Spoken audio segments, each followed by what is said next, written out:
ตอนแรกใกล้ข้ามมือผู้ข้าปาตะคามพาสมพามาสมอ่างเก็บน้ำห้วยหินตาดบ้านนาอ่างตำบลนาตาลอำเภอเต่างอยล่ะนี่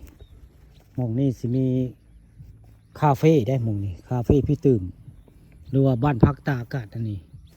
ใครอยากมารับมานอนกับมาได้พี่น้องนี่คือ บ้านพักตากอากาศหรือคาเฟ่พี่ตื่มบ้านนาอ่างตำบลนาตาลอำเภอเต่างอยในค่ำมากจะมีเสียงสีด้วยนี่นี่ไฟเพิ่นตัวเล่นไฟเพิ่นอันนี้ข้ามมาก็จะเฮืองมันบริเวณนี่นี่คือบริเวณบ้านพักตากอากาศของพี่ตื่มบ้านนางตำบลนาตาลกินน้ำโฮหินตาดพี่น้องพายมากินข้าวมาพักผ่อนกะคักนี่บรรยากาศคาเฟ่พี่ตื่มบ้านนางตำบลนาตาลอำเภอเต่างอยได้ตอนเล่นตอนค่ำวันนี้ผู้ค่าปลาตะคำปลาส้มก็มาบริเวณอ่างเก็บน้ำห้วยหินตาดบ้านนาอ่างตำบลนาตาลละมงนี้ นี่คือเป็นภาพบริเวณอ่างเก็บน้ำห้วยหินตาดแล้วมองนี่บ้านเกิดผู้ข้าปานข้าปลาส้มนี่แหละผู้ข้าเป็นคนบ้านนาอ่างได้แต่ไปเอาเมียอยู่บ้านอื่นวันนี้ได้เอาภาพบรรยากาศใน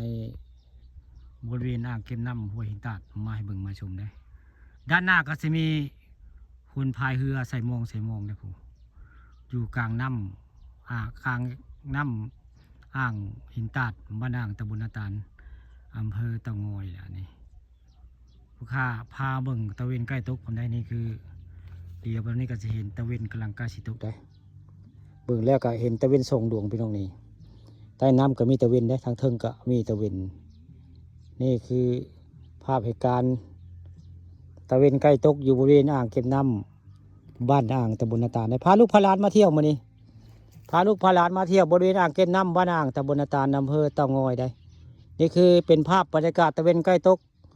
อยู่บริเวณอ่างเก็บน้ำห้วยหินตาดบ้านอ่างตำบลนาตาลได้ผู้ค้ามาประจำบริเวณนี้เพราะว่าได้รับอนุญาตจากเจ้าของคาเฟ่เพิ่นได้เพิ่นให้มาโปรโมทประจำเพิ่นเว้าปลาตื่มหรือว่าเสียตื่มบ้านอ่างตำบลนาตาลอำเภอเต่างอยได้ผู้ค้าปลาทองคำผสมมื้อนี้เอาภาพบรรยากาศตะเวนใกล้ตกอยู่บริเวณอ่างเก็บน้ำบ้านอ่างตำบลนาตาลอำเภอเต่างอยมาให้เบิ่งมาชมบรรยากาศคักพี่น้องมากับครีเอเตอร์เสียงยามบ้านม่วงคำดังมื้อนี้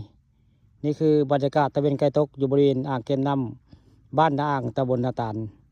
ใครอยากมากินข้าวมากินอาหารก็มาสั่งได้พี่น้องหรือว่ามารับมานอนอยู่บริเวณคาเฟ่พี่ตื่มบ้านนาอ่างตำบลนาตาลนะบรรยากาศคักได้ใครจะมารับมานอนมากินข้าวก็มาได้นี่คืออ่างเก็บน้ำห้วยหินตาดบ้านอ่างตำบลนาตาล